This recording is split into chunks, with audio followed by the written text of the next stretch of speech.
Ciao ragazzi, oggi andiamo a Consonno, la città fantasma.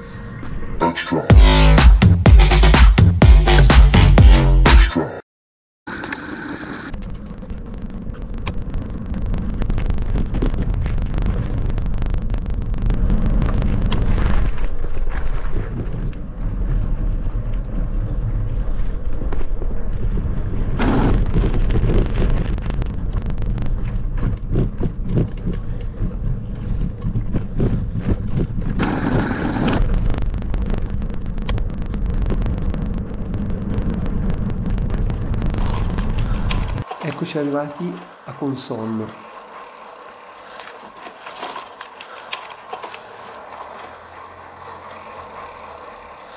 A dire la verità non conosco di preciso la storia, ma pare che il vecchio abitato di Consonno fosse stato comprato con tutto il terreno da un costruttore di Milano, il quale sostanzialmente aveva l'intenzione di costruire un paese dei balocchi. In realtà ci riuscì a costruire questo paese dei balocchi perché negli anni 60 Consonno in effetti attrasse turisti un po' da tutta Italia, turisti curiosi. Piccolo abitato, poi aveva ristoranti, hotel, discoteche, insomma veniva chiamato addirittura la piccola Las Vegas.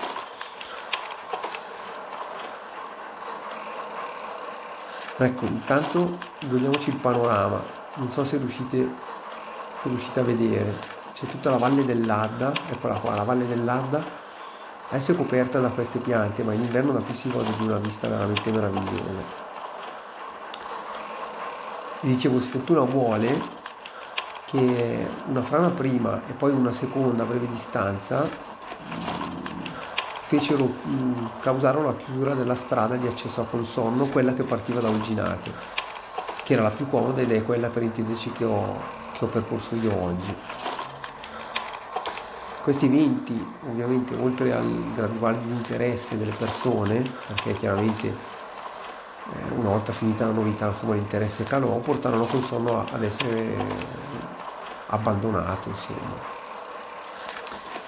Consonno aveva ed ha comunque un grande fascino, perché comunque era stata costruita con elementi particolari, un piccolo obelisco che abbiamo visto un attimo fa, siamo passati da parte, un minareto, eccolo qui, e comunque tutto il paesino era stato costruito con decorazioni molto particolari.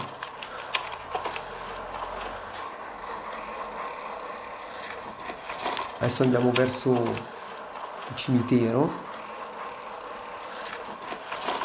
e verso la collinetta dove c'era il belvedere, che noi non andremo a visitare perché in realtà il nostro sentiero, quello che dobbiamo percorrere, inizia esattamente dietro il cimitero, poi attraversa tutto il bosco in costa con un saliscendi abbastanza divertente fino ad arrivare a Galbiate. Il sentiero è veramente molto bello, purtroppo però in alcuni punti non è pedalabile, ci sono sassi, insomma radici, pezzi dove proprio non si riesce a pedalare, e soprattutto spero che non ci sia troppa vegetazione, perché il sentiero non è frequentatissimo e quindi il rischio è che sia pieno di rovi e piante che rendono veramente difficile il passaggio.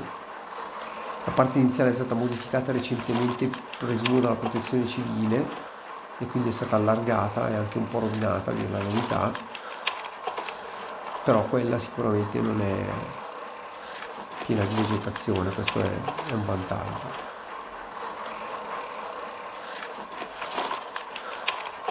Ecco il cimitero ed eccolo qua, questo è l'inizio del nostro sentiero.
Pensavo peggio, però per ora speriamo, ecco.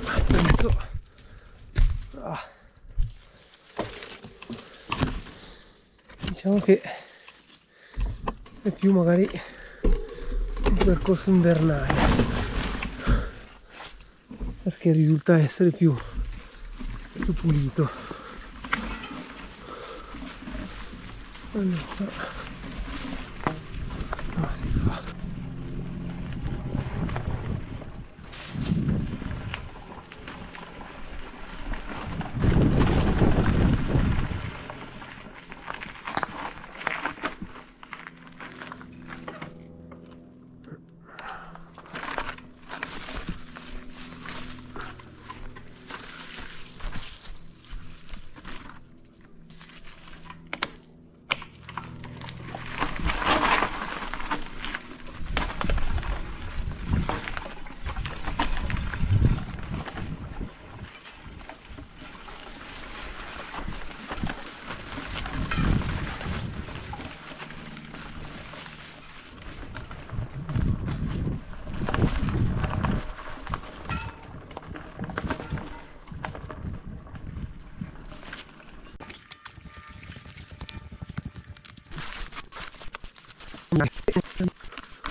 Ok, abbiamo appurato che questo sentiero assolutamente non è da fare d'estate,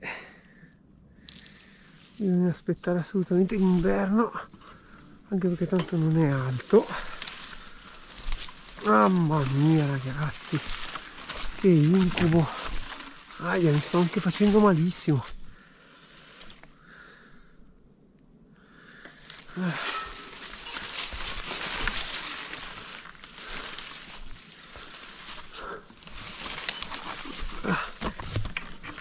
E che poi una volta arrivati qua, aia, non è neanche più sensato tornare indietro.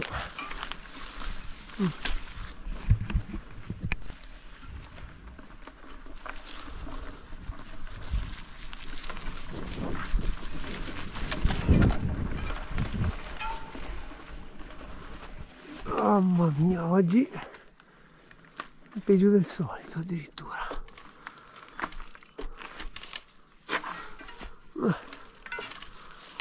Almeno l'hanno un po' tagliato, perché altrimenti sarebbe stato veramente impossibile passare. Ok, dobbiamo essere verso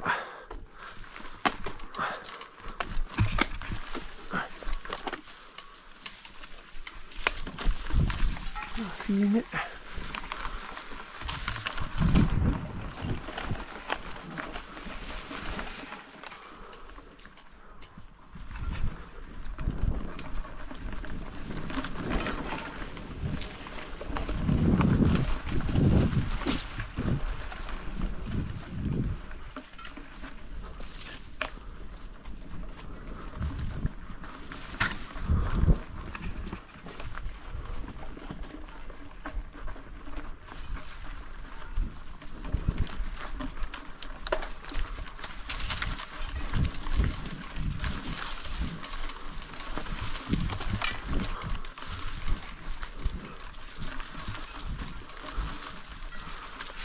Ok.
Ok, that's all folks.